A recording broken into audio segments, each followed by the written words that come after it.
Assalamualaikum warahmatullahi wabarakatuh. Perkenalkan, nama saya Lailatul Qadriyah dengan NIM 230101903998. Di sini saya akan memaparkan materi mengenai aspek asketisme dalam agama.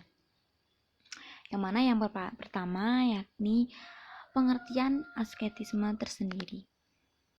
Pengertian asketisme. Jadi pengertian asketisme diartikan sebagai ajaran-ajaran yang menganjurkan pada umatnya untuk menanamkan nilai-nilai agama dan kepercayaan kepada Tuhan dengan jalan melakukan praktek-praktek rohanian dengan cara mengendalikan tubuh dan jiwa.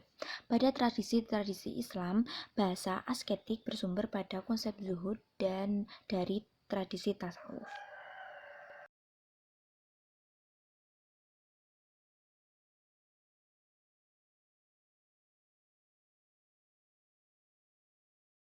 Selanjutnya, makna asketisme dari berbagai agama.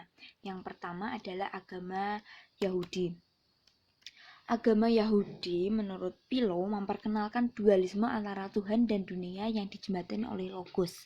Sedangkan dualisme tubuh dan roh dijembatani dengan hidup merenung, dan dengan hal itu roh akan dibebaskan dari tubuh dan naik ke tingkat yang lebih tinggi, yaitu tingkat ilahi. Sedangkan menurut agama Kristen, asketisme dimaknai sebagai latihan berat, yakni dengan melalui pelepasan diri dari keinginan duniawi dalam mencapai kebebasan yang kokoh. Asketis tersebut biasa dilakukan oleh para rohib di gereja-gereja Kristen.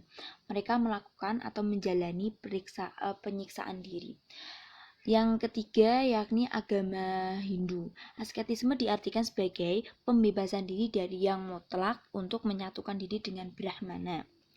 Sedangkan menurut agama Buddha, prinsip tanasuk menjadi acuan dalam hidup, yakni prinsip di mana panca indera dan perasaan-perasaan ini berhubungan dengan dunia luar, artinya bahwa tabiat dirinya mengandung tarikan-tarikan dan kemampuan-kemampuan yang timbul dari masa lalu, yakni hidup yang telah dialaminya pada masa lalu yang membentuk kepribadian dalam hidup baru. Sedangkan yang terakhir yang menurut agama Islam, asketisme bisa dipahami dengan dua nilai muatan, yaitu qanaah, yakni merasa cukup dengan apa yang dimiliki, dan tawasud, yakni adanya keseimbangan hidup. Istilah qanaah dapat dipahami dengan pemenuhan kebutuhan dasar manusia pada batas kelayakan standar hidup minimum. Hal tersebut dalam Islam dikenal dengan kata zuhud. Lalu, bagaimana asketisme dalam pendidikan agama Islam?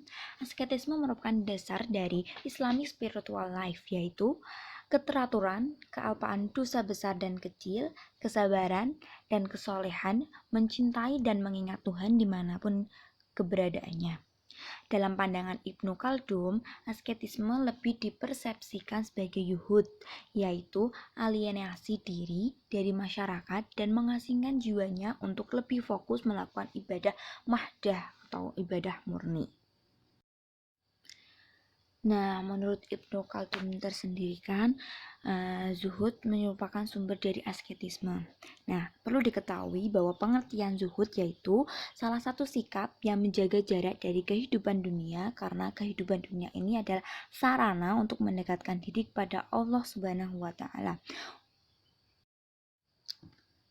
Jadi, kesimpulan dari aspek asketisme dalam agama yakni asketisme adalah ajaran-ajaran yang menganjurkan pada umatnya untuk menanamkan nilai-nilai agama dan kepercayaan terhadap Tuhan dengan jalan melakukan latihan-latihan rohanian dengan mengendalikan tubuh dan jiwa. Pada tradisi Islam, pada bahasa asketik sendiri bersumber pada konsep zuhud yang lahir dari tradisi tasawuf.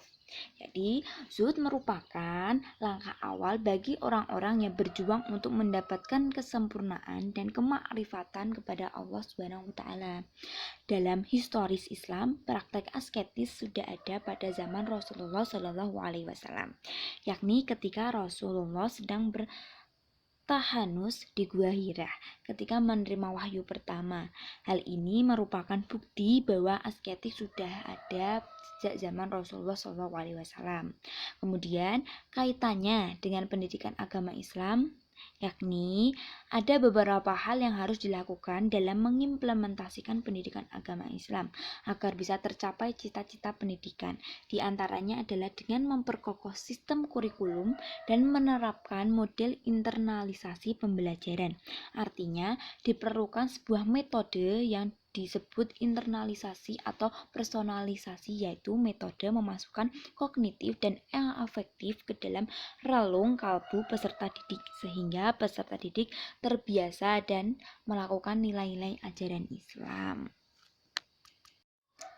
Berikut merupakan pemaparan yang dapat saya sampaikan, kurang lebihnya saya mohon maaf. Wabillahi taufik walhidayah waridho wali inayah. Wassalamualaikum warahmatullahi wabarakatuh.